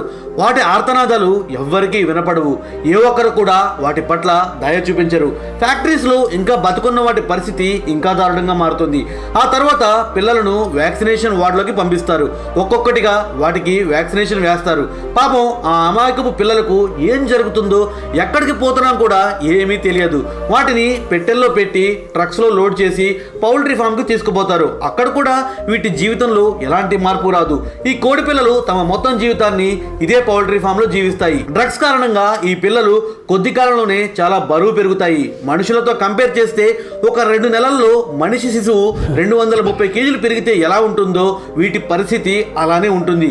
కొన్నిసార్లు వేగంగా వాటి శరీరంలో వస్తున్న మార్పులను తట్టుకుని ఇవి నిలబడలేవు. ఆకస్మికంగా పెరుగుతున్న బరువు కారణంగా వాటి కాళ్లే వాటి బరువును మోయలేకపోతాయి. కొన్ని అక్కడే చనిపోతాయి, లేదంటే బ్రతికుండగానే ఫార్మ్స్ ఆ పిల్లలను బయటపడేస్తారు. దాదాపు 40 రోజుల తర్వాత వాటిని చికెన్ సెంటర్లకు పంపిస్తారు. అక్కడ ఏం జరుగుతుందో మనందరికీ తెలుసు. ఇలా వీటి జీవితంలో ప్రతి స్టేజ్ చాలా పెయిన్ఫుల్ గానే గడుస్తుంది. మీరు అనుకుంటే ఈ బాధ నుండి వాటిని తప్పించవచ్చు. నేను యానిమల్స్ క్రూయాలిటీకి సంబంధించిన చాలా వీడియోస్ చేశాను. రీసెంట్ గా నేను ఈ వీడియో చేశాను, చూడని వాళ్ళు. మీకు ఏం అర్థమైంది చెప్పండి? వాటి జీవితం ఏంటండి, వాటి పుట్టుక ఏంటండి, అవి పడుతున్న కష్టాలు ఏంటి? సాయంత్రం ప్రార్థన అయిపోయిన తర్వాత మనకు కూడా అదే. ఏంటది? చికెన్ అయిపోయాక ఈరోజు కూడా ఉందట. అవన్నీ కష్టాలు పడి నీ నోట్లో ముద్దగా నీకోసం ఎందుకు అయిపోతుంది తెలుసా? అన్ని ఎందుకు భరిస్తుందో తెలుసా? అది నీకోసం.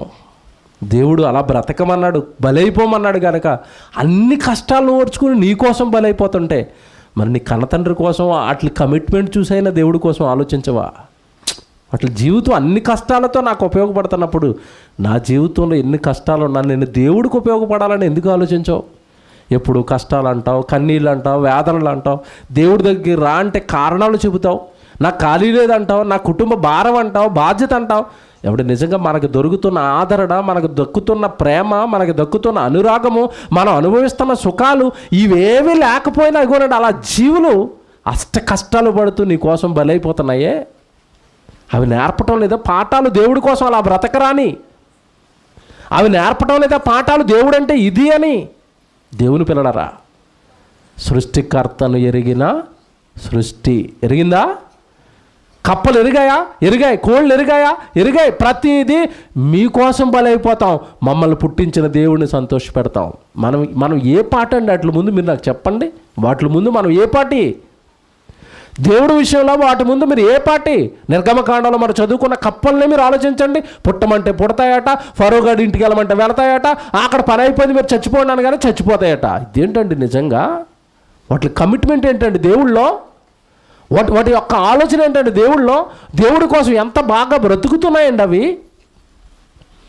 సర్వసృష్టిని నీ పాదాల చెంత పెట్టి సర్వేశ్వరుడైన నా కొడుకు నువ్వని చెప్పి నీ కోసం, నీ పాపాల కోసం యేసుక్రీస్తుల వారిని బలేసి చక్కగా నీ పాపాలు కడుక్కుని నా పని చెయ్యాలి అనే చిన్న భారాన్ని నీ భుజాలపైన మోపితే నువ్వు సరిగా దేవుడి దగ్గరికి రాక, సరిగా దేవుడిని నమ్మక, సరిగా వాక్యం నేర్చుకోక జరుగుతున్న ఇలాంటి కార్యక్రమాలను ఎప్పుడు నీ వంతు పాత్ర లేకుండా నీకు నువ్వుగా బ్రతికేస్తుంటే అసలు నీ జన్మ దేవుడిని ఎరిగిందా? నీ జీవితం దేవుడిని ఎరిగిందా? నీ జీవితం దేవుడికి ఉపయోగపడుతుందా? ఒక్క క్షణం ఈ రాత్రి మనసు పెట్టి మీరు ఆలోచించండి. దేవుడి ఆవేదన, దేవుడి బాధ, దేవుడి కష్టం, నీ కళ్ళ ముందున్న జీవులలో ఉన్న త్యాగం ఒక్కసారి ఈ రాత్రి మీరు ఆలోచించండి. ఒక మాట చూపిస్తానండి, చివరి ముగింపు. నిజంగా ఇక్కడ కూర్చున్న మీలో ఎవరికి మనసున్నా మీ మనసు కదిలిపోతుంది ఆ మాట విన్నప్పుడు. జీవులు ఏమని ప్రార్థన చేస్తానో తెలుసండి దేవుడికి? కీర్తన గ్రంథం 104వ కీర్తన 28 మళ్ళా చదువుదాం చూడండి. కీర్తన గ్రంథం చివరి మాట. కీర్తన గ్రంథం 104వ కీర్తన 27 కూడా ఒకసారి మళ్ళీ జ్ఞాపకం చేద్దాం. 27 ఎంత చదువుకున్నది ఒక్కసారి జ్ఞాపకం చేద్దాం చూడండి దాన్ని. తగిన కాలమున నీవు వాటికి ఆహారం ఇచ్చేదవని ఇవన్నీ నీ దయ కొరకు కనిపెట్టుచున్నవి. నీవు వాటికి పెట్టునది అవి కూర్చుకొనును. నీవు గుప్పిలు వెప్పగా అవి మంచి వాటిని తిని తృప్తిపరచబడును. 29 చాలా జాగ్రత్త చదువుకోవాలి, అండర్లైన్ చేసుకోండి. 29 నీవు ముఖమును మరుగు చేసుకొనగా అవి కలతపడును. అబ్బా ఏటట? జీవట, ఒక చెట్టట, ప్రకృతట దేవా దేవా దేవా అని ప్రార్థనలు చేస్తాయట. వాటికి అన్ని సర్వజీవుల కళ్ళు దేవుడి వైపే ఉంటాయట. దేవుడు గనక తన ముఖమును మరుగు చేసుకుంటే వాటిల్లో ఏమొచ్చిందట? కలత. ఏంటి 2 రోజుల నుంచి ప్రార్థన చేస్తానో నాకేమో ఆహారం పెట్టడం లేదు, నేనేమైనా తప్పు చేశానా, దేవుడు నా మొర వినటం లేదేంటి, దేవుడు నా మొర ఆలకించటం లేదంటే అని కలతట. దేంట్లో? జీవిలో. ఏమంటే ఓపెన్గా అడుగుతున్నాను, మీ ప్రార్థన దేవుడు విననప్పుడు, మీకు సరైన సమాధానం దేవుని ఎదుట రానప్పుడు మీరు ఎప్పుడైనా కలతపడ్డారా? మీ మనసు ఎప్పుడైనా చింతించిందా? నేను బాగున్నానో లేదనంటే నేను ప్రార్థన చేస్తున్నాను కానీ నేను అనుకున్నది సరిగా దేవుడి కోసం చేయలేకపోతున్నాను, దేవుడు నన్ను ఏమైనా విడిచిపెట్టాడా? దేవుడు నన్ను ఏమైనా దూరం పెట్టేశాడా? నా మాటలు ఏమైనా నచ్చటం లేదా? నా క్రియలు ఏమైనా నచ్చటం లేదా? మా బ్రతికేమైనా నచ్చటం లేదా? మా కుటుంబం ఏమైనా దేవుడికి విరోధం అయిపోయిందా? మా పిల్లల్లో ఉన్న భక్తి ఏమైనా సరిపోవటం లేదా? నాలో ఉన్న భక్తి ఏమైనా సరిపోవటం లేదా? దేవుడు మమ్మల్ని పట్టించుకుంటున్నాడా? దేవుడి కాపుదల్లోనే మేము ఉన్నామా? ఎప్పుడైనా ఈ విధమైన కలత ఏర్పడింది మీలో? బాగా ఆలోచించండి, బాగా ఆలోచించుకోండి. ఆయన తన ముఖమును మరుగు చేసుకొనగా జీవుల్లో ఏటట? కలత కలత కలత కలత. స్టన్ అయిపోయానండి ఆ వచనాన్ని అర్థం చేసుకున్నప్పుడు. నేను స్టన్ అయిపోయాను. దేవా దేవా దేవా అంటాయట. ఆయన కనబడకపోతే, ఆయన దగ్గర నుంచి సమాధానం రాకపోతే, ఆయన ఆశ్రయం, ఆయన కృప, ఆయన మేలు, ఆయన తోడు దొరకకపోతేనట జీవులలో కలతట, కలవరం అట, బాధట. ఏమండి నేను మాట్లాడుతానండి, బాగా మనసు పెట్టి ఆలోచించాలి మీరు. ఎన్ని కష్టాలు పడుతూ భూమి మీద దిక్కులేని బ్రతుకుతూ ఎన్నో శ్రమల మధ్య, ఇరుకుల మధ్య బ్రతుకుతూ కూడా దేవా అనుకుంటూ ఆ దేవుడు కనబడకపోతే, దేవుడి నుంచి సమాధానం రాకపోతే అది కలత పడుతుంటే, సర్వసుఖాలు అనుభవిస్తున్న నీలో ఎంత ఉండాలి దేవుని కలత? సర్వసుఖాలు అనుభవిస్తున్న నీకెంత రావాలి భయం? ఇన్నిచ్చాడే, నా కుటుంబాన్ని కాపాడాడే. కరోనా కాలంలో అధికారులు పోయారు, డబ్బున్న వాళ్ళు పోయారు, ఏమంటే బాగా ఏమంటే ఆరోగ్యంగా ఉన్న వాళ్ళు పోయారు, నన్ను మాత్రం దేవుడు ఉంచాడండి. మహాకృప అండి. నేను ఏం ఉపయోగపడుతున్నాను దేవుడికి? నేను ఏమైనా బాగా బ్రతుకుతున్నానా భక్తిగా? నా జీవితం ఏమైనా బాగుందా? ఏమంటే ఎప్పుడైనా దేవుడి విషయమైనంటే ఇలాంటి కలత వస్తుందా? కలత వస్తుందా? లేదండి, వదిలేశారండి అందరూ. ఇష్టం ఉంటే వస్తాం, ఇష్టం లేకపోతే రాము. అన్ని పరిస్థితులు బాగుంటే ఇస్తాం, బాగోపోతే ఇవ్వం. మేమేం చేయమంటారు? ఏమంటే ఈ సెంటిమెంట్ మిస్ అయిపోయారేంటి? దేవుడితో కలత మిస్ అయిపోయారేంటి? నిజంగా దేవుడి విషయంలోనండి జీవులకున్న మనసు ఈ రాత్రి మీరు గ్రహించాలి. అందుకే టైటిల్ ధైర్యంగా వేశాను నేను. ఏమని? సృష్టికర్తను ఎరిగిన సృష్టి ఎరుగని మనిషి. అన్ని విషయాల్లో వాటి ముందు ఓడిపోతున్నాం కదండి. కింద మాట 29 బాగా చదువుదాం. నీవు ముఖమును మరుగు చేసుకొనగా అవి కలతపడును, నీవు వాటిని ఊపిరిని తీసివేయినప్పుడు అవి ప్రాణములు విడిచి. అబ్బా దేవా ఏటి మమ్మల్ని చూడటం లేదు అంటే మేము చనిపోవాలని డిసైడ్ చేశారా? ఓకే మై లార్డ్, మీరు మా ఊపిరిని తీసేస్తే మేమేమైపోతాం? చచ్చిపోయి మంటిపోలేకపోతాం. మీరు బ్రతకమంటే బ్రతుకుతాం, మీరు మీ పిల్లలకి సేవ చేయమంటే చేస్తాం, మీరు చచ్చిపోమంటే చచ్చిపోతాం. బాబ్బా మీకు ఎలాగుందండి మనసుకి? ఒకసారి కోడి పిల్లలను ఆలోచించండి, మీ ఇంటి ముందు కుక్క పిల్లలు ఆలోచించండి, మీ ఇంటి ముందున్న ఆవును ఆలోచించండి, మీ ఇంటి ముందున్న మేకను ఆలోచించండి, మీ ఇంటి ముందున్న చెట్టును ఆలోచించండి, ఎగిరే పక్షిని ఆలోచించండి. జీవులండి, జీవుల్లో ఉన్న మనసండి ఇది. జీవుల్లో ఉన్న మనసండి దేవుడి పట్ల. దేవా సేవ చేయమంటే చేస్తాం, చచ్చిపోమంటే చచ్చిపోతాం. ఇవే లక్షణాలు యేసుప్రభులో కనపడతాయి. మనకి కనపడ్డాయా? లోకానికి వెళ్ళిన ఆయన వచ్చాడా? అందరికీ నా గురించి చెప్పిన ఆయన చెప్పాడా? చివరిలో నీ తమ్ముళ్ళ కోసం, చెల్లెల కోసం సిలువ యాగంలో చచ్చిపోవాలి ఆయన చచ్చిపోయాడా? మనం ఎందుకండి అలా లేము? ఒక కళ్ళ ముందు యేసుప్రభు ఉన్నాడు, కళ్ళ ముందు ప్రకృతి ఉంది. అసలు మనం ఎందుకు మారటం లేదు? మన మనసు ఎందుకు ఇంత బాగా దేవుడితో కనెక్ట్ అవ్వటం లేదు? నేను దేవుడి దగ్గరే ఉంటానండి, దేవుడి పనే చేస్తానండి, దేవుడి సంఘానికి సహకారంగా ఉంటానండి, దేవుడి సేవకు సహకారంగా ఉంటానండి, దైవజనులకు సహకారులుగా ఉంటానండి. ఎందుకంటే ఇటువంటి మనసు మనకెందుకు రాదండి? దేవుడి పని పక్షాన ఇంత బాగా మన దేవుడితో ఎందుకంటే కనెక్ట్ అవ్వం? అన్ని సుఖాలు అనుభవిస్తున్నాం కదండి. మీరు మీ పిల్లలు ఎంత బాగున్నారండి, మీ కుటుంబాలు ఎంత బాగున్నాయండి, ఎంత మంచి పరిస్థితులు మీ మధ్యలో దేవుడు కల్పించాడండి. ఇంకో మాట చెప్పనండి మీకు, ఇంకా బాగా ఆలోచించండి. మన పిల్లలు పుట్టిన తర్వాత అంటే వాడిని ఎంత అల్లారు ముద్దుగా ఎంత బాగా పెంచుకుంటామండి. కానీ పాపం జీవులు వాటి పిల్లల్ని అంతే అల్లారు ముద్దుగా పెంచుతాయి. కానీ పెద్ద అయిన తర్వాత యజమానుడు కోసం తాను కన్న తన పిల్లనే బలిచ్చేస్తుంది. ఇవ్వదండి? ఇచ్చింది. నిజంగా ఈ రాత్రి మనసు పెట్టి మీరు ఆలోచించండి. జీవులకున్న మనసు మనకు వచ్చిందా? వాటిలో ఉన్న కలత మనకు వచ్చిందా? అవి దేవుడు ఏది చెప్తే అదే చేస్తామని శిరసా వహించి దేవుడు ఆజ్ఞలకు లోబడి బ్రతుకుతున్నట్టుగా నువ్వు బ్రతుకుతున్నావా? సూర్యుడికి చెప్పాడు వెలుగమ్మని, డే 1 ఆయన పుట్టించిన నాడు నేటి వరకు ప్రతిరోజు వస్తున్నాడు. ఏమంటే చక్కగా సూర్యుడు వెలిగించి వెళ్ళిపోతున్నాడు. చంద్రుడు పనిచేస్తున్నాడు. వర్షాలు పనిచేస్తున్నాయి. ఋతువులు పనిచేస్తున్నాయి. ఆహార పదార్థాలను ఇచ్చే జట్లు వాటి పని అవి చేస్తున్నాయి. మరి నువ్వు వాటి వల్ల బ్రతుకుతున్నావు కదా, సర్వసుఖాలు అనుభవిస్తున్నావు కదా. సర్వేశ్వరుడైన దేవుడు మనసు వాక్యంగా నీ మధ్యలో ఉంది కదా, బైబిల్కి 66 పుస్తకాలుగా. నువ్వెందుకు బ్రతకవు? నువ్వెందుకు ఆలోచించవు? నువ్వెందుకు దేవుని వైపు మల్లవు? ఎందుకు నీ పాపపు జీవితాన్ని విడిచిపెట్టవు? ఎందుకు నీ లోకాశలను విడిచిపెట్టవు? దేవుడికి ఎందుకు అన్యాయం చేస్తున్నావు? ఇన్ని సంగతులు నీ కళ్ళ ముందున్నా బాగా ఆలోచించుకోండి. దేవుడిని ఎరగండి, దేవుడు మనసు ఎరగండి, దేవుడు ఆలోచనలు ఎరగండి, ఆయన్ని సంతోషపెట్టే పనులు చేయండి. దేవుడు ఎప్పుడు సంతోషంగా ఉంటాడు చెప్పండి? ఎప్పుడు ఆనందంగా ఉంటాడు? భూమి మీద ఒక పాపి మార్పు విషయమై పరలోకంలో ఏం కలుగుతుందట? సంతోషం కలుగుతుంది. మీ నాన్న ఆనందపడాలంటే భూమి మీద ఒక పాపి మారాలి. భూమి మీద ఒక పాపి మారాలంటే వాడు వాక్యం వినాలి. వాక్యం వినాలంటే ఇలాంటి సభలు జరగాలి, సువార్త కార్యక్రమాలు జరగాలి. అవి జరగాలంటే నువ్వు ముందుకు రావాలి. మీ నాన్న ఆనందపడాలంటే నువ్వు ముందుకు రావాలి. నువ్వు నడుము కట్టాలి. నువ్వు రావు, నువ్వు చెయ్యవు, నువ్వు ఇవ్వవు. నీ కుటుంబం, నీ పిల్లలు, నీ ఉద్యోగం, నీ చదువులు, నీ సంపాదన ఎప్పుడు వీటి యావలోనే ఉంటావు. మరి పుట్టించిన మీ నాన్న ఏమైపోవాలి? మీ తండ్రి ఏమైపోవాలి? ఆయన సంతోషం ఏమైపోవాలి? నీకోసం అన్ని సంతోషాలు ఇవ్వడానికి ఆయన పడుతున్న కష్టం ఏమైపోవాలి? చివరిగా మాట చదివించి ముగించేస్తానండి. మీకా గ్రంథం 4వ అధ్యాయము 12వ వచనం చూడండి, ముగింపు మాట. మీకా గ్రంథం 4వ అధ్యాయము 12వ వచనం చూడండి. జాగ్రత్త రాసుకోండి మాట. మీకా గ్రంథం 4వ అధ్యాయము 12వ వచనం. కళ్ళములో ఒకడు పనులు కూర్చున్నట్లు యెహోవా వారిని సమకూర్చును. అయితే పంటను ఎలాగైతే జాగ్రత్తగా పంట పండించి కళ్ళంలోకి కూరుస్తారో, దేవుడు కూడా ఈ జన్మనిచ్చి జీవితాన్ని ఇచ్చి అందమైన సృష్టిని కట్టి దీన్ని నడిపించడానికి కష్టాలు పడి ఈ జీవితాన్ని ఇస్తే, అయితే వారు చదవండి, అయితే వారు ఆయన తలంపులు తెలుసుకొనుకున్నారు. ఎవరివి? పుట్టించిన దేవుడివి. ఆయన సన్నిధికి వచ్చి నీ తలంపులన్నీ ఆయనకి చెప్పావు తప్ప, దేవా నా జీవితం పట్ల నీ తలంపులు ఏంటని ఎప్పుడైనా అడిగాడా? ఏ భక్తుడైనా అడుగుతున్నాడా?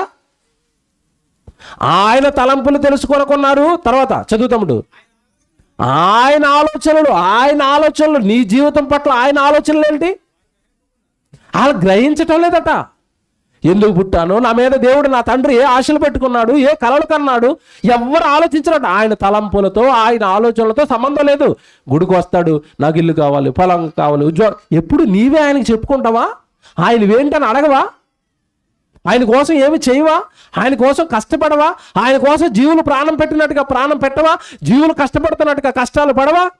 ఏముండదండి మనిషి దగ్గర. అందుకే నాలో మనుషులకు దేవుడు అర్థం అవ్వలేదు, ఆయన తలంపులు అర్థం అవ్వలేదు, ఆయన ఆలోచనలు అర్థం అవ్వలేదు. ఎంతసేపు ఇతడు ఆలోచనలన్నీ దేవుడి పైన రుద్దడానికే ప్రయత్నిస్తాడు. ఎరగలేదు, తెలుసుకోలేదు దేవుణ్ణి. మాకు తెలుసండి అంటారా?